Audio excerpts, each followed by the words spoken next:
It's 5:44. Got my cappuccino ready. Half marathon day.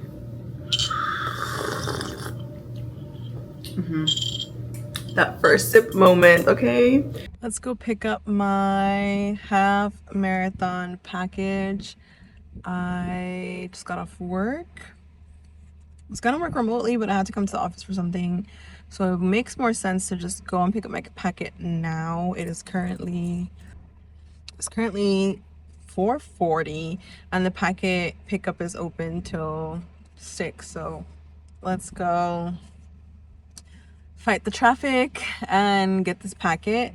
Also, welcome to the April vlog. I decided I might as well make this a half marathon vlog since I've been training for a half marathon since the winter. It is my second one, so it's not like my first one. So I was like, you know what, that's kind of eventful to make it the April video since I am running one in April, and that's a big recap. So let's go get the packets. Buy these, but this is the running stuff. Yay. It's 5:44. Got my cappuccino ready. Half marathon day.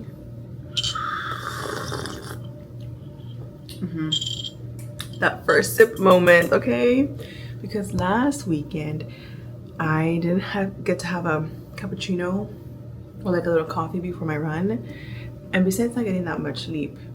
Anyway, I could feel it. I could feel that I didn't have my coffee, so excited. This is gonna fuel me. Making a little avocado toast, I think, just to have some fuel. It is currently 5:46, so need to head out the door 6:15 latest. So I think on track. I already know what I'm wearing. I got all my running stuff already out, so I'll just finish some things and get on out. It's also gonna be a very warm race. It's like already 70 degrees, and I've only done fall and winter races, so I don't think I've ran a race in this heat, so we'll see how it goes. Honestly, we're just here for the fun of it. Whatever. I'm here just for moral support, emotional support, to get her to finish strong at the end. Girl. Finish strong, finish strong. Bye. Bye.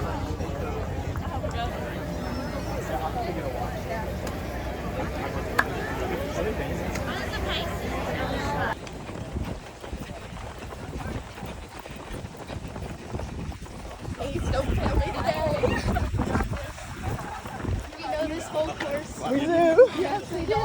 This is our home.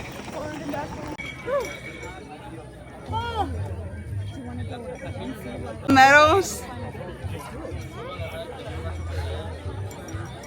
Yeah. How are you feeling? Tired.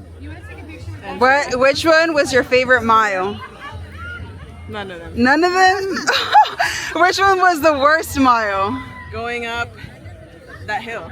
So mile like what, 13, 12? 6. 6? The halfway point. Oh, they chose violence at the halfway point. And I feel like nobody in our group told us, like, hey, by the way, the turnaround point is the hill. Did you see any duck crossings? No, they were on the side. For this video, we're going to talk about the half marathon I ran in April. My second half marathon. So let's talk about it. Let's jump right in. That was terrible. I was really expecting to do really good because my first half marathon, I did pretty well. I set a PR. I wanted to finish under 220. Well, okay. I wanted to finish at 210, but I had something happen, so I wasn't able to, I just didn't finish at 210. So 215 was nice because I was training with a 220 group. So I finished at 215. I thought that was great. So for this half marathon, I was like, okay, perfect. Like 215, I can do that. And then I wasn't sure if I wanted to PR, but I was like, I'll just see how it goes. Because sometimes for some races, you just kind of want to see how you feel. And this was a smaller race with my running club. And I thought this was going to be a really easy run. Yeah, this was really tough. I was hoping, like I said, to hit a 2:15. So obviously you always hope for a PR. Oh, my computer changed. One sec. Obviously, I think most runners want to hit some sort of PR. So I was hoping to hit a PR.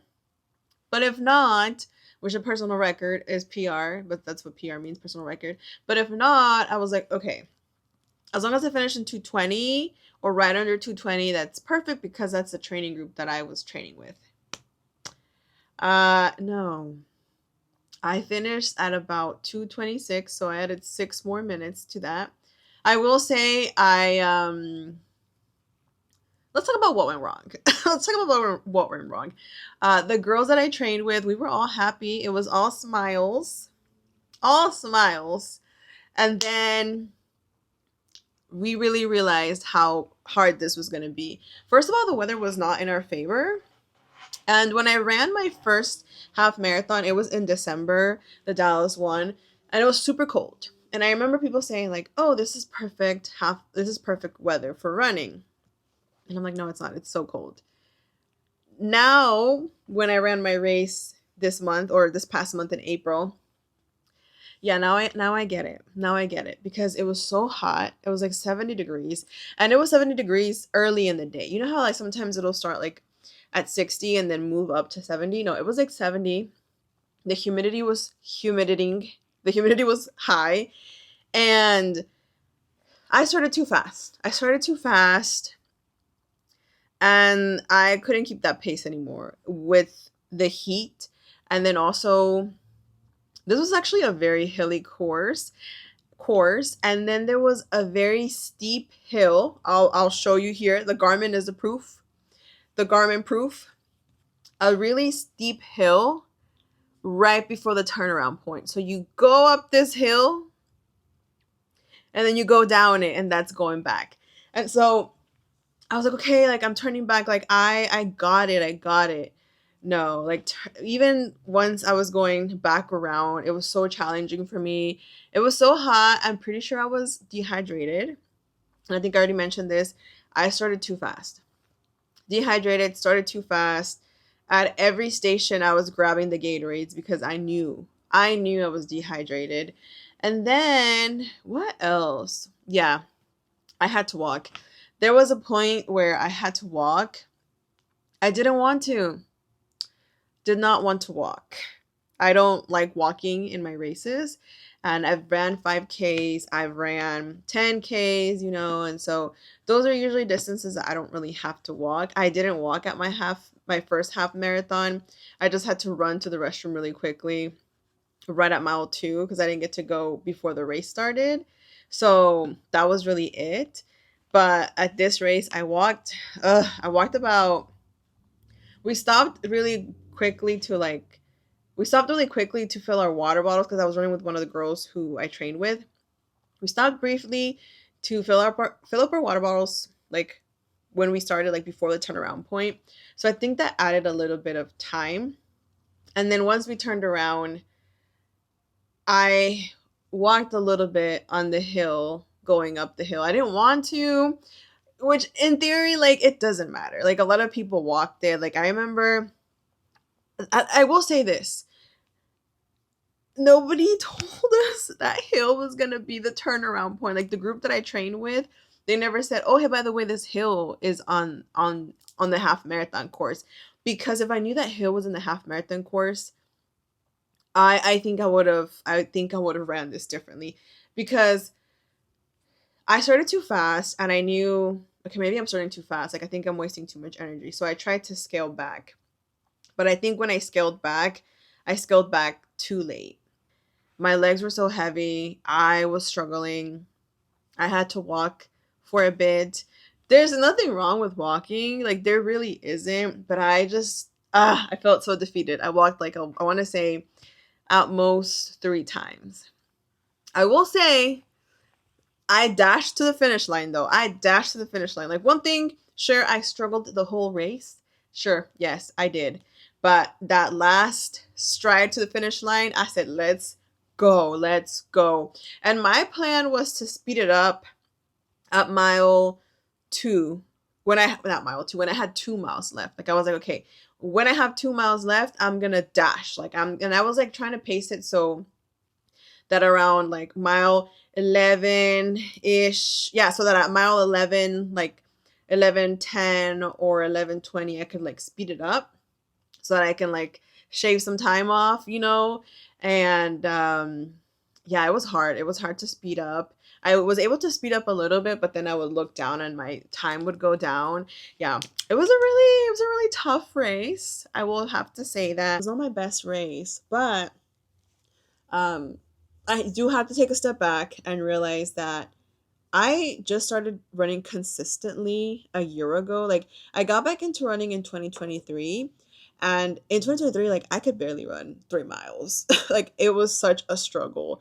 And a year ago was when I was like, I'm logging in, like I'm gonna run a half marathon. Like 2025 was the year I'm gonna run a half marathon. I started training by myself. I started running longer distance. And so while this race wasn't my best, I I mean, a year ago, I was just like, one day I'm gonna run a half marathon, like, or one day I'm gonna run the 13 miles. Like, I'm gonna work my way up and I'm gonna do it. And, you know, I did it. I did it in December and I did it in April, you know, and sure, the time wasn't my best, but I still did it. And, you know, I think not that I'm comparing myself with other people because I'm running at my pace. I'm not going to be as fast as others. And I finished. That's the important part. I ran it with some of my training friends. So that was really fun. Obviously, my sister went to cheer for me. So shout out to my sister. And then one of my coworkers went. Love you, Queen. So sweet. So that was really great. And also, yeah, all my running friends from the running group were there. I love all of them. So yeah, I mean, no PR, but I ran a half marathon. It's my second one. And yeah, it's like my second one. So I'm very excited to run a few more. I want to say this year I'll probably just stick to 2. Maybe next year I'll ramp it up to 3 half marathons a year. I don't know. I don't know. I do want to run some outside of the US. I had a plan to run one this year outside of the US, but I didn't sign up in time. So didn't get to do that. But yeah, for sure I have the Dallas Half Marathon coming up in December. Well, not coming up, but in December. Then I'm gonna sign up for fall training with my running group, and I'm gonna run their 10K, not their half, because I'm also running the turkey trot. That's like my tradition. I run the turkey trot with my family. And by family, I mean my sister. It's just like the two of us. Actually, last year I got to run it with my cousin from Mexico. She came to visit and that was so fun. That is the vlog for April. I hope y'all enjoyed it. I am going to be working on a video on my running tips. So if you're someone who wants to get back into running or you've never ran, I'm going to share some of the tips that helped me and maybe like some things to help you get into that mindset. Because I will admit, while I did start running consistently last year, I mean, I tried to get back into running in 2020. I got back into running in 2023, but I did not have a consistent schedule. And by 2023, I mean, like I got back into running towards the end of 2023. And then like in 2024, I was like struggling to have a routine. I was also struggling to improve my distance. Like I think the furthest I got was 6 miles, and I was like, I need to do more than 6 miles. So I know what it's like to want to get back into running and not be able to. And even before 2023, I've been wanting to get back into running. This is embarrassing to say. I've been wanting to get back into running since like 2016, and it took what, almost like 9 years for me to, well, not 9 years because it was like 2023, 2020, 2025. Yeah, it took almost like, yeah, because in 2025 I had like a better routine. But yeah, it took almost 9 years for me to like lock in. I'll share a little bit of my tips. Obviously, I'm not a professional coach. I don't have any coaching experience, but just tips that I, you know, would do, or I would suggest that I honestly suggest to my friends who want to get into running, who want to run a race. So, but yes, I'll have that video coming for y'all. Thank you so much for watching, and I hope you have a wonderful May, and I'll see y'all in the next video.